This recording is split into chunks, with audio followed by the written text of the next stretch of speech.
जावड़ेकर साहब हमारे साथ बने हुए और तमाम एक्सपर्ट्स के पैनल हैं। सबसे पहले कंचन गुप्ता, आपका प्रकाश जावड़ेकर जी से सवाल। प्रकाश जी, ये एक यहां से कुछ थोड़ा सा कंफ्यूजन जैसा लग रहा है। एनसीपी के बारे में एनसीपी ने जो कहा है कि हम बाहर से सपोर्ट करने के लिए तैयार हैं, इस पर इतना लंबा चर्चा या सोच की जरूरत कहां पर है?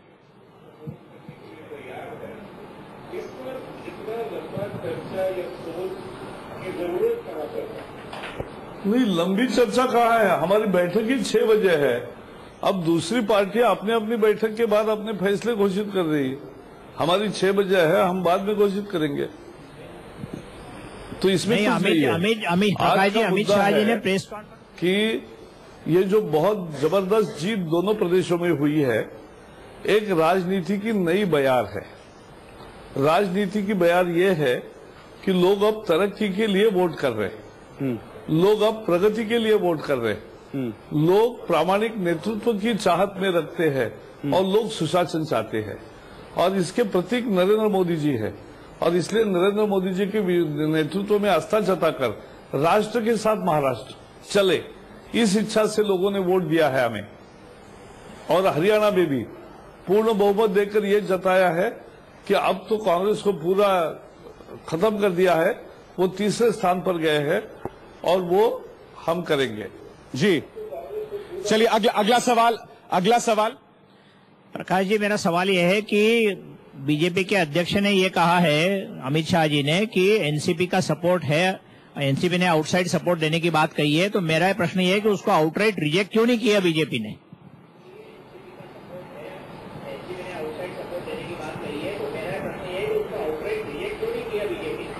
अगर आउटराइट रिजेक्ट करना या स्वीकार करना या क्या कहना, ये कब तय होगा? जब बैठक होगी ना। बैठक 6 बजे है, तो कोई पार्टी अपना फैसला घोषित करेगी, उसको हम कैसे रोक सकते हैं? कोई पार्टी अपना फैसला घोषित कर रही है, हम हमारा फैसला हमारी मीटिंग के बाद घोषित करेंगे। चलिए अगला सवाल लेते हैं। अगला सवाल। नमस्कार प्रकाश जी, प्रफुल्ल केतकर बात कर रहा हूँ। आप क्या ये आपका आकलन क्या कहता है कि क्या महाराष्ट्र की जनता ने फिर से भाजपा और सेना को एकत्रित आकर सरकार बनाने के लिए बाध्य कर दिया है? हाँ, अरे दे दो ना, दे ही नहीं रहे हो। संभवतः प्रकाश जावड़ेकर जी से हमारा संपर्क स्थापित नहीं हो पा रहा है, हम उनका फिर रुख करेंगे। मगर वाईपी त्रिवेदी साहब, एनसीपी से वाईपी त्रिवेदी साहब हमारे साथ जुड़ गए हैं। त्रिवेदी साहब, आपसे मैं जानना चाहूंगा, एनसीपी बीजेपी को क्यों समर्थन देने पर उतावली है? वजह क्या है? एनसीपी, क्या कोई डेस्परेशन है एनसीपी के रवैये में? क्योंकि अब तक तो हिंदुत्ववादी विचारधारा जैसे सैद्धांतिक मुद्दे थे। एनसीपी क्यों समर्थन देना चाह रही है बीजेपी को?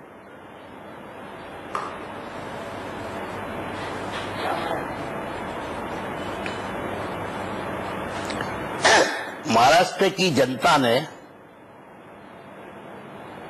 अपना फैसला सुना दिया है और उसको हम शिरोमान्य गिनना चाहते हैं।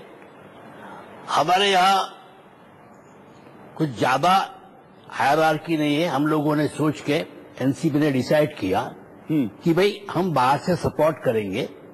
अगर ये जनता की राय है, जनता का निर्णय है, तो हम उसको शिरोमान्य गिनते हैं और हम बाहर से सपोर्ट करेंगे। अभी उन लोग को सपोर्ट लेना नहीं लेना वो उनके हाथ में है। नहीं, मगर सवाल मेरा त्रिवेदी साहब आपके डेस्परेशन पर था, आपके डेस्परेशन पर था। बीजेपी ने लगातार हमले किए थे आप पर। चलिए जावड़ेकर साहब हमारे साथ जुड़ रहे हैं, जावड़ेकर साहब हमारे साथ जुड़ गए हैं। जावड़ेकर साहब से आपका सवाल। प्रकाश, प्रधानमंत्री नरेंद्र मोदी ने बारामती में, कोई और जगह नहीं, बारामती में ये ऐलान किया कि महाराष्ट्र की जनता और बारामती की जनता को चाचा और भतीजा की स्लेवरी से मुक्त करना चाहिए। अब इस बयान के बाद पार्टी अध्यक्ष कह रहे हैं कि हमको एक ऑफर मिला, उन्होंने बड़ी एक्सप्लेनेशन दी कि साझा सरकार नहीं है, आउटसाइड सपोर्ट है। आपको नहीं लगता कि ये जो न्यूट्रल पोजीशन लिया है ये भी आपके लिए घातक हो सकता है? नहीं, ये मैं समझा नहीं, इसमें न्यूट्रल क्या?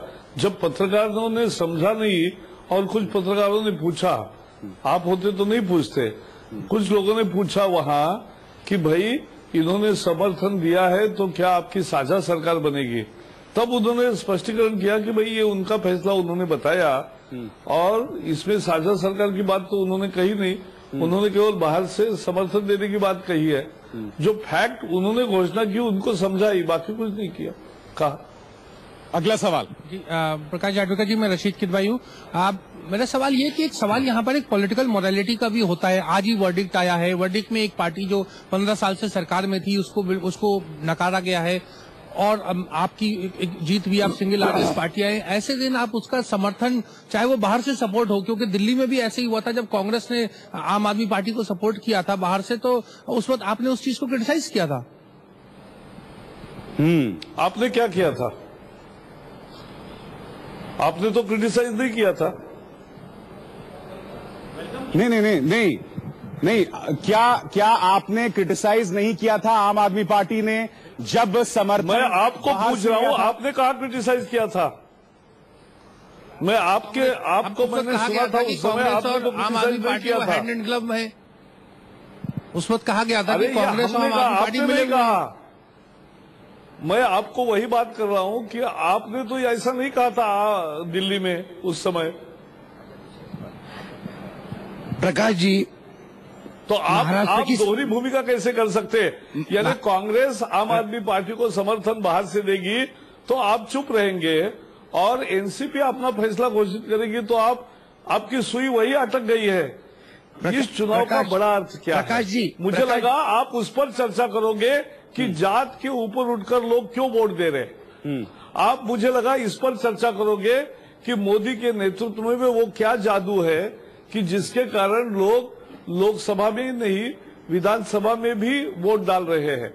मुझे लगा कि आप चर्चा करोगे कि गरीब क्यों बदल गया है और गरीब ऐसा पैसे के मोह में न आकर ऐसा विकास की मांग क्यों कर रहा है। तो मुझे लगा जो मौलिक परिवर्तन राजनीति में है, जी कर रहे हैं ना, मौलिक ये बखान तो आप मौलिक परिवर्तन हमें करने की जरूरत हुआ है। हाँ, नहीं, वो तो मुझे करना पड़ रहा है क्योंकि आप उसकी चर्चा ही नहीं कर रहे। आपकी सुई एक प्रश्न पर अटक गई और वो प्रश्न आपने दिल्ली में जब कांग्रेस ने आम आदमी पार्टी को बाहर से समर्थन दिया तब आपने उठाया नहीं था। तो मैं तो आपको सवाल पूछ रहा हूँ।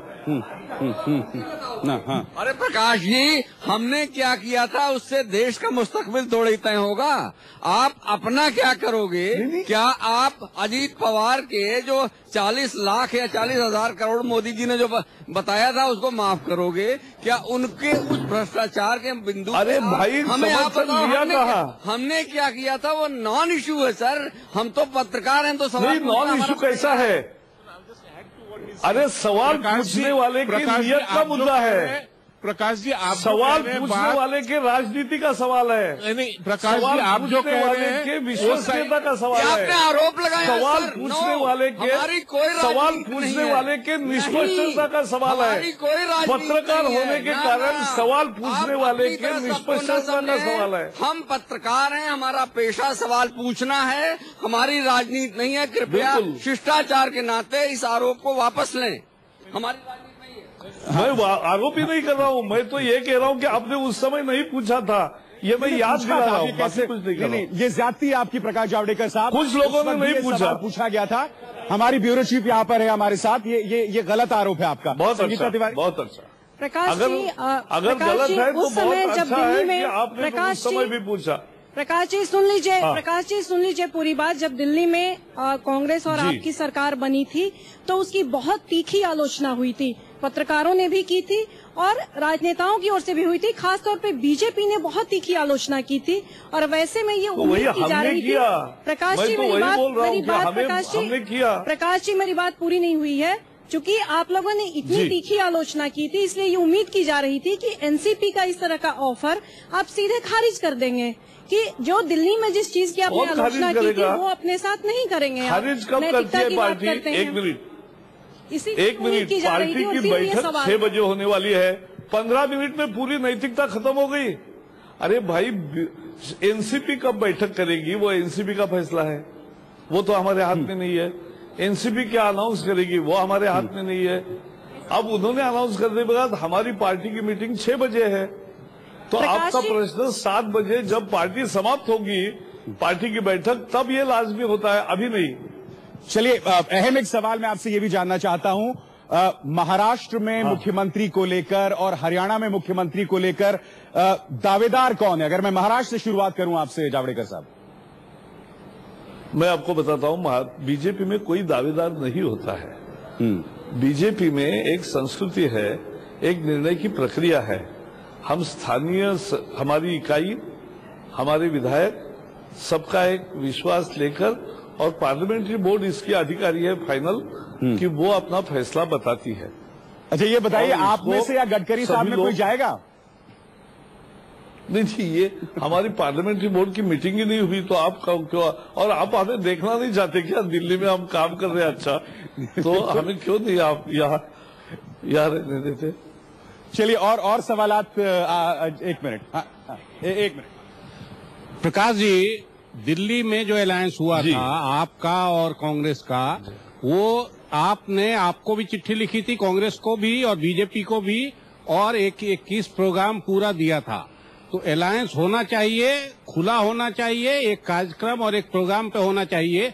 ऐसे नहीं होना चाहिए कि हमने चुपचाप सपोर्ट दे दिया, आउटसाइड सपोर्ट दे दिया, अंदर कोई डील कर ली। डेमोक्रेसी के लिए ये घातक है। आप चुनाव लड़के जीते हैं, लेकिन उसके बाद जो भी अलायंस होना चाहिए, हमारी सलाह यही है कि वो एक साफ सुथरे प्रोग्राम